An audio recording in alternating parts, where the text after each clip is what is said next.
Everybody literally has met or seen a homeless person on the streets. And you sympathize and you look the other way and you say, well, you know, that could never be me. Starting about 2.5 years ago, I had a perfect storm, if you will, from a financial, personal, and professional situation. My parents were ill, and they since had passed away. So I was trying to help them financially with medical bills and a number of other things. My family, my ex-wife and my 3 children were really going through some hard times. My ex-wife lost her job and at the same time got behind on her mortgage, so her home went into foreclosure. And I was just thinking to myself, wow, I can't let that happen. No house, you know, because I lost my job, so no job and no friends or family to have anywhere to go to. Then the bottom fell out of the auto industry, and I worked as a program manager for an automotive supplier. They no longer had a program. They no longer needed a program manager. So lost my job, went on unemployment. So something had to give, and there was just, you know, an amount of money that we needed to resolve that issue, okay? And, you know, my rent just wasn't part of that formula. And I lost my health insurance. I had a problem trying to maintain medication, and ended up in the situation where I eventually got evicted from my home and with no job.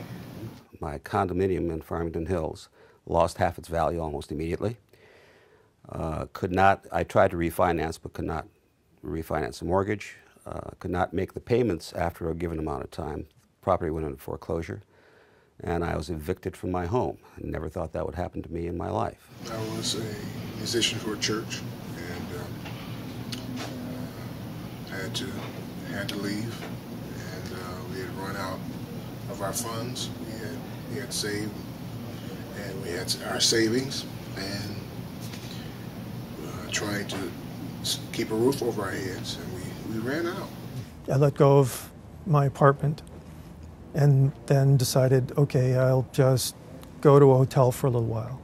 And I realized that even that money is needed, okay? So yeah, I thought to myself, you know, what are my choices here? I can live in my car, I could live in my office or something like that, I didn't know, but there were just, you know, I needed to find a way quickly to turn, you know, more cash than I was able to do. And cutting expenses to the bare bone was the only resolution to the problem. Left the property and moved in with a friend of mine just on a temporary basis. Heard about SOS, called them, and within 2 weeks had an interview and appointment, and here I sit today. We need to be able to show people, hey, people do battle this, overcome it, and persevere, and become capable citizens that do a lot in society. Absolutely. It really challenges your manhood because you feel that you're responsible for making a living. It makes you feel like, okay, you're less of a man. So when that happens, you have every negative feeling you could possibly imagine. Fear, anger, frustration. What do I do next? Hi, Jeff. Yeah. So we have a couple of job applications or some recent postings. The positions in their auto, hardware, and garden shop. I'm very grateful there's that kind of place around to help people, you know, get their lives back together again. We'll go online and fill the resume out. How much does it pay? Where would you be if they weren't for South Oakland Shelter? Where would you be right now? Probably not on this earth. Why? Why do you say that? I don't know, I was thinking about doing suicide or whatever. Now I think life is better. It was probably the loneliest point in my life, that few weeks before I just decided that I can't just keep paying for this hotel room, you know. So yeah, it was very, very, very lonely, very difficult for me emotionally, and very stressful. Can I get you to sign in? Sure. You know, I've been hearing that the Section 8 programs are opening up in some of the cities. I heard that Ferndale may have something coming up, and then Lincoln Park. What you're going to want to do, we're going to want to look into it a little bit more and find out exactly where they're at. Our goal is to keep people from experiencing chronic homelessness. So we work with families that are able to currently function and succeed with their own motivations in place. We don't have the capacity to help somebody who has chronic alcoholism or severe mental illness. Every night when people come in, they take a breathalyzer, they check in at the front desk, and they're welcome into the facility after that and have access to the amenities of our facility, including showers, laundry, things like that. We're able to work with them to help find work, balance their financial situation, to help them address any social service needs they might have, and connect them to the appropriate agencies that can help them. We work on things like financial literacy, we work on things like family unit development, and all kinds of different activities. Hopefully we can assess whether or not we can double our capacity in the coming year or two. The SOS program allows you to concentrate on what's important, and they have a tremendous staff there that helps you towards that end. In computer systems where you can go online and look for work, which is also a tremendous asset. We need to take your best qualities and feature them at the top. When I look at this, you got that job and there's just so much listed there. I don't think they're going to go through each one of these jobs and read through all Plus, I had to write music, train the choir. Okay. Also, I was an on-site staff elder or elder in the church. Okay. Where I took care of spiritual needs. I'm a first-time job seeker. So with me finally learning how to create a resume and put it online to all these different careers, it was kind of fun for me. SOS does have a phone that's specific to finding work and finding a place to stay. Go that way. Over there. And nobody at SOS answers the phone saying, yes, so-and-so's in our shelter, quote unquote. So the anonymity is there. Nothing is broadcast to anybody unless the individual says that it's okay to broadcast that. Same wake-up time, 6:45. Okay. Yeah. Wake up your time? Choice. 9:30 departure. Okay.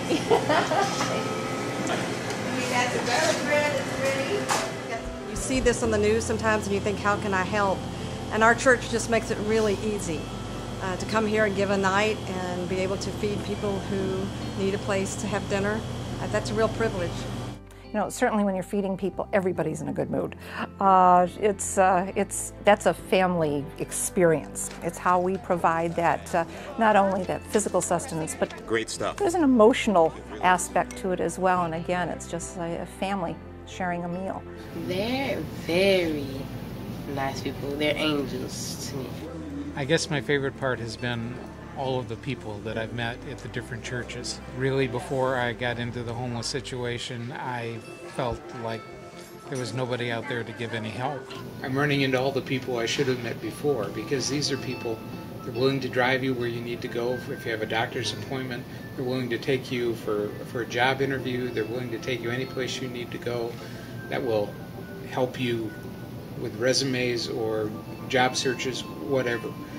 And angels is maybe not big enough a word. She knows that, you know, mommy's in this situation. You know, I don't like to call it a shelter, but she knows. She's very intelligent.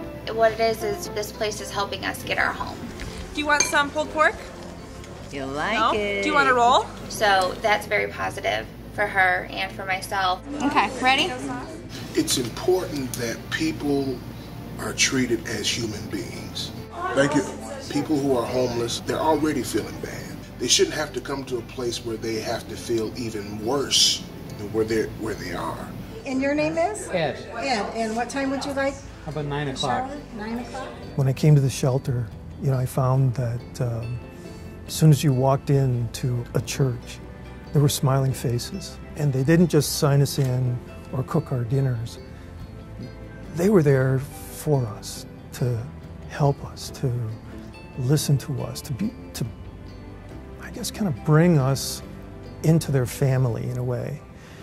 And that's exactly what I needed. They have a smile on their face and song in their heart. They truly do. Amazing people, amazing volunteers, amazing coordination staff. And that is helpful. After a day of looking for work or looking for a place to live on a permanent basis, it was relaxing. It was more relaxing than I'd ever thought possible. The congregations are the engine of our organization.